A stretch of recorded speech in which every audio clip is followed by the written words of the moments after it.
इसका यह मतलब नहीं है कि यह आकलन करना बहुत जटिल और मुश्किल काम होगा।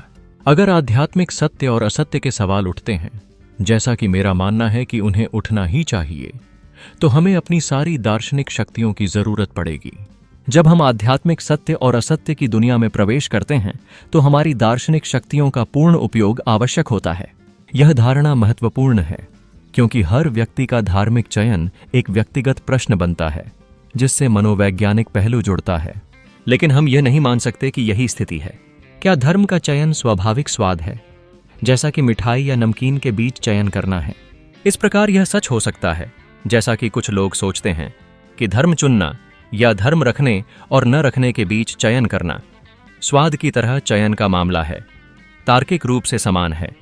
हालांकि निस्संदेह मनोवैज्ञानिक रूप से उससे अधिक महत्वपूर्ण सूखी भेलपुरी और मीठी भेलपुरी के बीच चयन करना, या किसी भी तरह की चाय पीने और चाय न पीने के बीच चयन करना। उस स्थिति में सत्य के गहरे सवाल शायद ही उठें। चुनने के लिए सबसे उचित चीज वह है जो आपको सबसे अच्छी लगती है, जो चीज आपको सूट करती है, या वह चीज जो आपको लंबे समय में सबसे अधिक संतुष्टि देगी। दार्शनिक का काम यह स्पष्ट करने के साथ समाप्त हो जाएगा। फिर हम या तो मनोवैज्ञानिक से मार्गदर्शन के लिए जा सकते हैं कि कुछ व्यक्तियों को सबसे अधिक संतुष्टि क्या देगी, या बस लोगों को खुद के लिए चुनने के लिए मामले को खुला छोड़ दें। दार्शनिक की भूमिका पूरी तरह से नकारात्मक होगी, यह दिखाने की कि यह विकल्प स्वाद के मामले से अधिक कुछ नहीं था। यह सोचने योग्य है कि क्या हमारे पास सही विकल्पों को चुनने का कोई तरीका है भी या नहीं। अगर हम तर्कसंगत ढंग से इस विषय पर विचार करना चाहते हैं, तो हमें आवश्यकतानुसार पक्षपात करने से बचना चाहिए। हमें अपने पूर्वाग्रहों को छोड़कर स्पष्टता से प्रश्न उठाने की जरूरत है कि क्या वास्तव में धर्म सत्य से संबंधित है। क्या यह केवल परिकल्पनाओं, नैतिक सिद्धांतों या जीवन के दृष्टिकोणों का संयोजन है? समझना जरूरी है कि दर्शन का पहला कार्य इस भ्रम को दूर करना है जो धर्म की प्रकृति के बारे में हमारे भीतर मौजूद है। इसलिए अगर हमें धार्मिक विषयों पर तर्कसंगत तरीके से विचार करना है, तो हमें न केवल पक्ष लेने से बचना होगा, बल्कि ऐसी दार्शनिक धारणाएं बनाने से भी बचना होगा जो सत्य नहीं हो सकती हैं। न केवल हमें अपने विशिष्ट कैथोलिक, मार्क्सवादी, फ्राइडियन या अस्पष्ट रूप से अज्ञेयवादी दृष्टिकोण को छोड़ना होगा, बल्कि हमें धर्म की प्रकृति और दावों के बारे में अपनी सभी धारणाएं भी छोड़नी होंगी। हम अभी तक नहीं जानते हैं कि धर्म का संबंध सत्य से है या नहीं, या यदि है तो क्या सत्य का प्रयोग उस धर्म के सामान्य अर्थ में किया जाता है, या वास्तव में सत्य का एक से अधिक अर्थ है या नहीं। हमें यकीन नहीं है कि इसमें परिकल्पनाओं के एक समूह, एक व्यक्ति, नैतिक सिद्धांतों के एक समूह, जीवन के सामान्य दृष्टिकोण, नियमित अंतराल पर कुछ अनुष्ठानों के अभ्यास या इन सब के मिश्रण के प्रति प्रतिबद्धता शामिल है। ऐसे मामलों को स्पष्ट करना दर्शनशास्त्र का पहला कार्य है। दर्शनशास्त्र का दूसरा कार्य, जो दर्शन के पहले कार्य से बहुत निकटता से जुड़ा हुआ है, उन आधारों को, उन मूल्यों को स्पष्ट करना है जिन्हें हम धर्म में शामिल किसी भी प्रतिबद्धता को करने के लिए उचित मान सकते हैं। इन आधारों की तार्किक प्रकृति को स्पष्ट करना और उनकी तार्किक स्थिति को स्पष्ट करना। इस तरह की जांच के परिणाम स्वरूप दर्शन कम से कम एक अप्रत्यक्ष सिफारिश करने में सक्षम हो सकता है। कार्य प्रणाली की सिफारिश, यह इस बारे में सलाह देने में सक्षम हो सकता है कि हमारे आकलन के लिए किस तरह के कारण, रीजन प्रासंगिक हैं, किस तरह के साक्ष्य एकत्र करना हमारे लिए सार्थक होगा। इस प्रकार अब हम जानते हैं, काफी हद तक परीक्षण और त्रुटि के लंबे इतिहास के परिणाम स्वरूप, कि यदि हम वैज्ञानिक विश्वासों की तर्कसंगतता या अन्यथा स्थापित करना चाहते हैं, तो हमें अवलोकन और प्रयोग की विधि को अपनाना चाहिए, और आत्मनिरीक्षण और आराम कुर्सी विज्ञान तुलनात्मक रूप से बेकार हैं।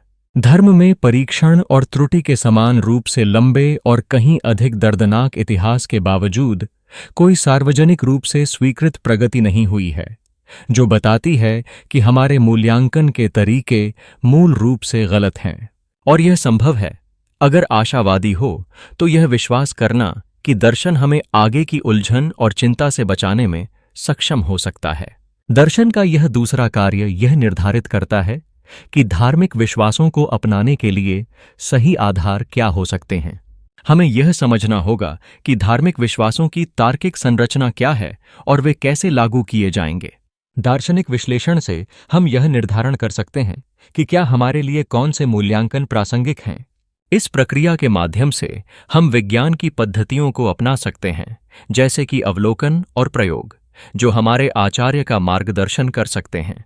इतिहास की लंबी परीक्षा और त्रुटि के बाद हमने सीखा है कि सच्चाई तक पहुंचने के लिए पारंपरिक ज्ञान की तुलना में अधिक प्रासंगिक विकल्पों का उपयोग करना आवश्यक है।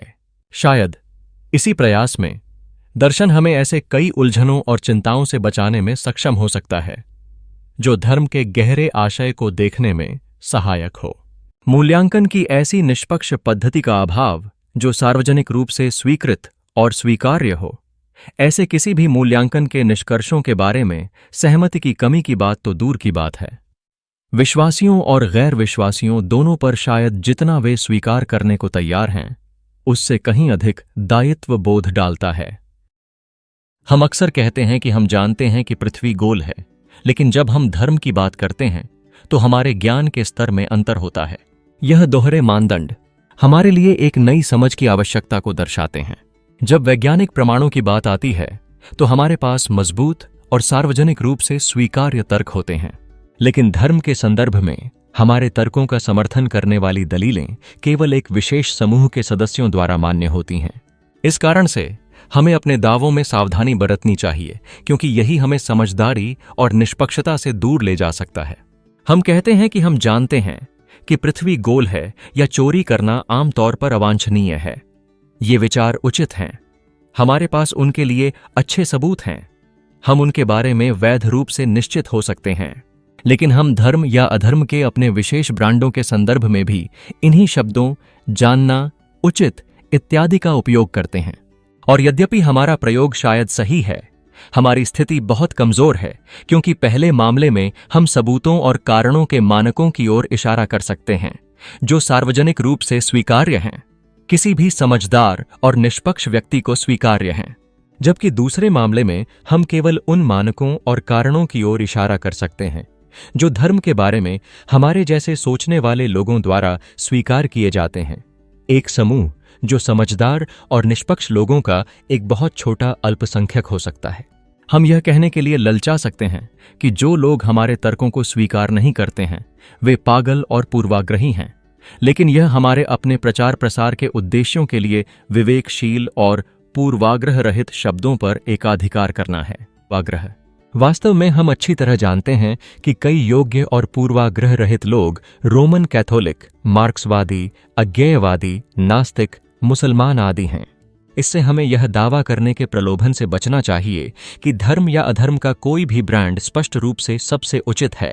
सिर्फ अपने समूह के भीतर समर्थन खोजने से हम संभावित रूप से उन लोगों से दूरी बना लेते हैं जो हमारी सोच से भिन्न हो सकते हैं।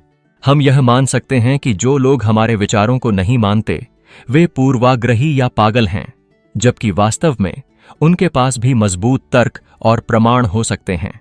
यह परिप्रेक्ष्य हमें इस विचार से बचाता है कि हमारे धर्म या अधर्म का कोई एक ब्रांड स्पष्ट रूप से सबसे उचित है। इससे हमें ज्ञान, औचित्य, अच्छा सबूत इत्यादि का दावा करने के लिए कुछ हद तक कम तैयार होना चाहिए, क्योंकि यद्यपि यह दावा हमारे अपने मानकों से संतुष्ट है, लेकिन यह सार्वजनिक मानकों से संतुष्ट नहीं हो सकता, क्योंकि कोई सार्वजनिक मानक नहीं है। इसलिए ऐसा लगता है कि यदि धार्मिक प्रतिबद्धताओं और विश्वासों के मूल्यांकन के बारे में किसी समझौते पर पहुंचने के लिए दर्शन की आवश्यकता है, तो हमें इसे न केवल प्रासंगिक बल्कि आवश्यक भी मानना चाहिए, क्योंकि स्थिति केवल यह नहीं है कि यह बहुत अच्छा होगा यदि हम सभी मित्रता के लिए सहमत हो सकें, और इस बीच हम मतभेदों पर सहमत होने में काफी सुरक्षित हो सकते हैं। यह नहीं है कि हम में से किसी को भी तर्कसंगत प्राणियों के रूप में अपने किसी भी विश्वास और प्रतिबद्धता में अति सुरक्षित महसूस करने का अधिकार नहीं है। यह निश्चित रूप से हो सकता है कि धर्म केवल स्वाद का मामला है, जिस स्थिति में मुझे यहां एक दायित्व पर जोर देना चाहिए जो अस्तित्व में नहीं था। मूल्यांकन के सार्वजनिक मानकों की कमी के सामने यह मनोवैज्ञानिक रूप से वांछनीय हो सकता है या नहीं भी हो सकता है कि लोग विश्वास या अविश्वास के किसी एक संस्करण को चुनें और अपने मन की शांति के लिए उस पर अड़े रहें। लेकिन यह निश्चित रूप से वांछनीय नहीं है कि वे उस पर इतनी दृढ़ता से अड़े रहें कि वे इसे दार्शनिक दृष्टिकोण से वस्तुनिष्ठ रूप से देखने के आवश्यक कार्य के लिए एक पल के लिए भी न छोड़ सकें। यह सुनिश्चित करना महत्वपूर्ण है कि जब हम अपने विश्वास का मूल्यांकन करते हैं तो हम न केवल अपने समूह के भीतर बल्कि उन सार्वजनिक मानकों की भी परवाह करें जो समझने योग्य और स्वीकार्य हो सकते हैं। इससे हमें यह समझने में मदद मिलती है कि मनुष्य की धार्मिक मान्यताओं का मूल्यांकन एक जटिल प्रक्रिया है जो केवल व्यक्तिगत अनुभवों पर ही आधारित नहीं होती। जिस तरह से हम कानूनों और सामाजिक नियमों का पालन करते हैं, उसी तरह हमें धार्मिक प्रतिबद्धताओं के मूल्यांकन में भी सामूहिक समझौते की आवश्यकता है। अगर हम असहमत हो सकते हैं तो हमें एक सामान्य आधार की तलाश करनी चाहिए। यद्यपि यह चुनौतीपूर्ण है, लेकिन यह महत्वपूर्ण है कि हम अपने विश्वास को स्थापित करने के बजाय विचारशील संवाद के लिए खुला मन रखें। दुर्भाग्य से अक्सर ऐसा होता है कि किसी विषय में वास्तविक और जीवंत रुचि केवल उग्रवाद और पूर्वाग्रह के साथ ही होती है, और इसके विपरीत जब पूर्वाग्रह कम हो जाता है तो सार्वजनिक हित भी कम हो जाता है। मैं समझता हूं कि कोई भी धार्मिक युद्धों और उत्पीड़न के दिनों में वापस नहीं जाना चाहेगा, लेकिन एक उदासीनता में पड़ने का विपरीत खतरा जो अधिक निष्पक्ष है क्योंकि यह अधिक उदासीन है, उतना ही वास्तविक है। धार्मिक प्रतिबद्धताओं और विश्वासों का मूल्य और सत्य जो भी हो, सभी को उनके महत्व को इंगित करना अनावश्यक होना चाहिए। हम सभी पक्षों के हितों में एक बुनियादी दार्शनिक मूल्यांकन करने में पूरे दिल से सहयोग करके ही उनके साथ न्याय कर सकते हैं। दर्शन का यह योगदान कई दृष्टिकोणों को समेटे हुए हमें स्थिति के विभिन्न पहलुओं को समझने की अनुमति देता है। जब हम सब एक साथ विचार करते हैं तो हम न केवल अपनी सोच को बेहतर कर सकते हैं, बल्कि दूसरों की मान्यताओं का भी सम्मान कर सकते हैं।